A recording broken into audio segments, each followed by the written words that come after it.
My name's Robin Ross, and like a number of us in this open studio tour, I have been a painter really my whole life.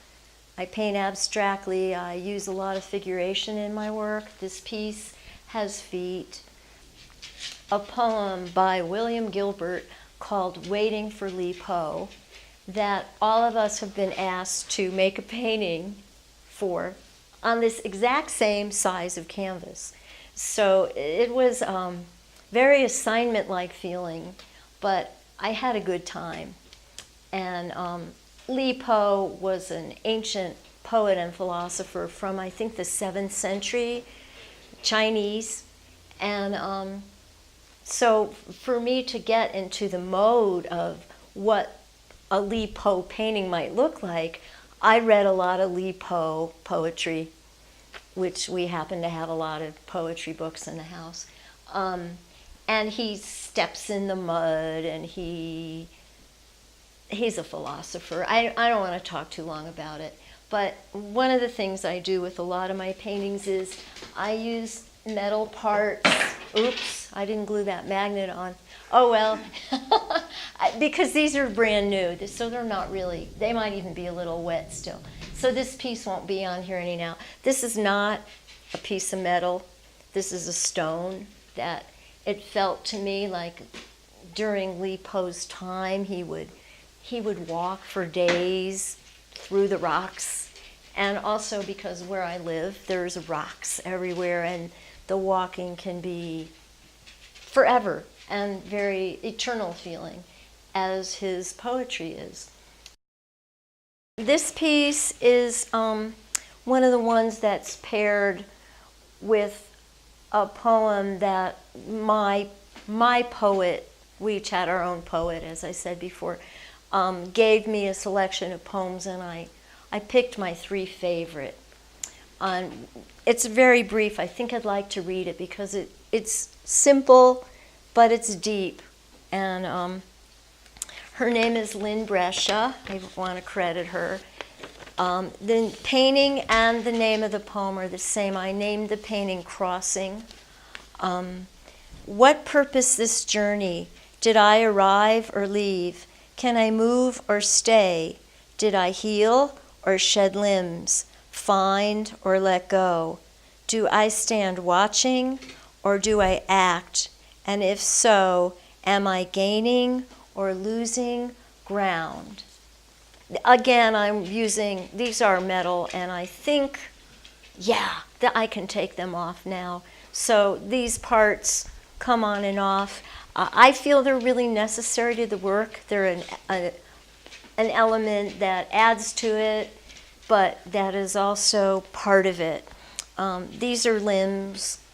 They're more animal-like than human, although in the part of the painting you probably can't see on the camera, there's bits of arms and hands, which I use all the time. I do start a painting with a full figure often, and it disappears after 24 layers or however many, whatever the paint tells me what to do.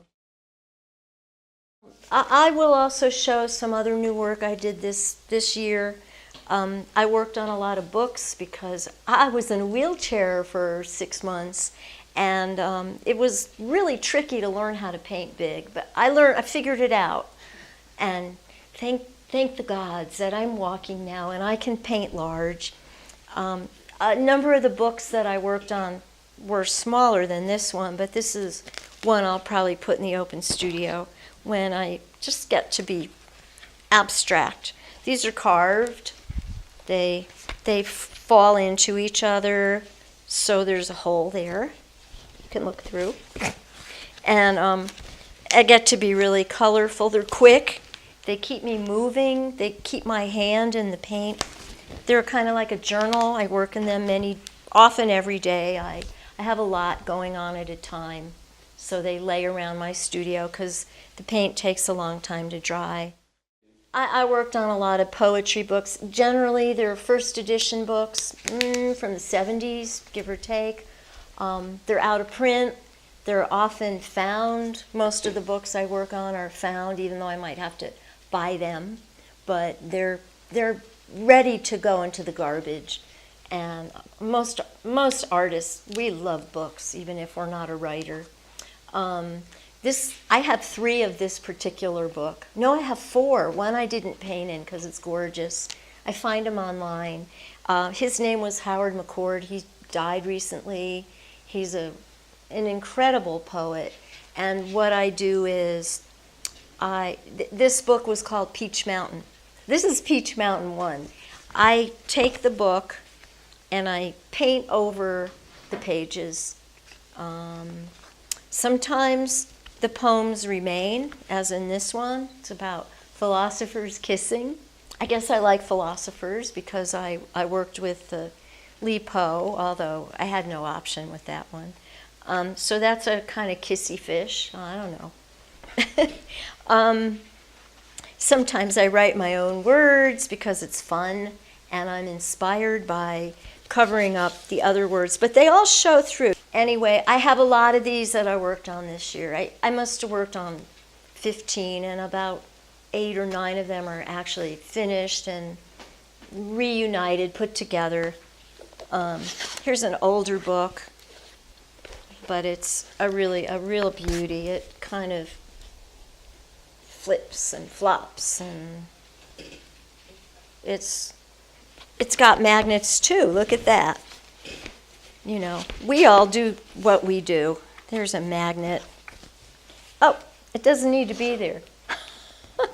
Okay, anyway, I guess it does. I feel that it needs that one little black spot. And I'll even have some new sculpture in the open studio tour, but I'm not going to show it now.